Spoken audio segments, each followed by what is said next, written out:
All right, so our first exercise that we're going to do is just row the boat. So I'm going to show you standing. It's the same in the chair.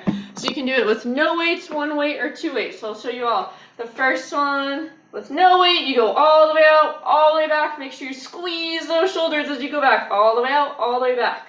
Good. One weight, just hold it on both sides. Same thing, all the way out, all the way back. And then two weights, just make sure when you're using weights that you still can get your arms all the way out and all the way back because you want to get your full range of motion. Good. Awesome. So those are all the options. Same if you're in the chair, sit up nice and tall just as if you're standing.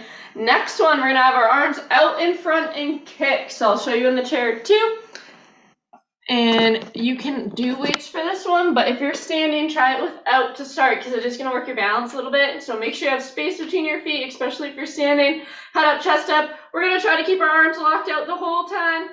Now when we're kicking, try to kick as straight out in front as you can go. You want to try to avoid going across like this. I know sometimes it just happens, so try to be aware of that. If you have to do smaller kicks to avoid that, do some smaller ones. If you feel good doing bigger ones, try some bigger ones.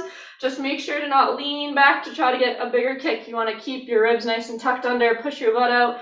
Good, so that way you're not feeling like you're about to fall over when you're doing a big kick. Good, you can also do taps instead too in front. If the kicks start to bother you, if they're throwing you off balance, if your feet get tired. Then if you're in the chair, sit up nice and tall, go near the edge of your seat, arms locked out, just as if you were standing. Kick, kick, kick. So you're working your legs a lot here too. If it's easy, you can try to hold that kick for a second or two since you're in the chair. Good, and you can also switch to taps too. Just keep them nice and big. Perfect. If it's too easy, grab a weight or two, hold it out in front. So either like this, good, or two hands on it, like this. But again, if you're standing, try it without first, see how you feel. Next one, forward, back, left, right. So if you have the room, try to take big, big steps. Really focus on swinging those arms, keeping your head up and your chest up. Once you know where you are, try to not look down at those toes. Try to keep looking straight ahead, just like if you're walking out and about. Good, so forward, back, to the left, to the right, and then try to go. If you have room to take a couple steps, take a couple steps. Good, or you can just do one in each direction. If you don't have a lot of room, if you don't feel comfortable walking around, do taps. So giant tap forward, forward with both feet. Good, back, back with both feet. Then one to the left, one to the right. Same thing, try to keep good posture. Try to not look down if you can help it. Good, and if you're in the chair, you want to do giant taps forward. So forward, forward, and same thing back, back, back. Same one to the left, make it extra big, really exaggerate it, and to the right. If you have a water bottle or something that you can put here, just as an aiming point for your foot to try to step over, since we're in the chair and you don't have to worry about tripping over something, you can try to do that. Good. Or if you feel like you can get your foot high enough off the ground without it, that's perfect too. So you don't have to use it, but it is a good trick if you find yourself feeling like you can't really get your foot up in big.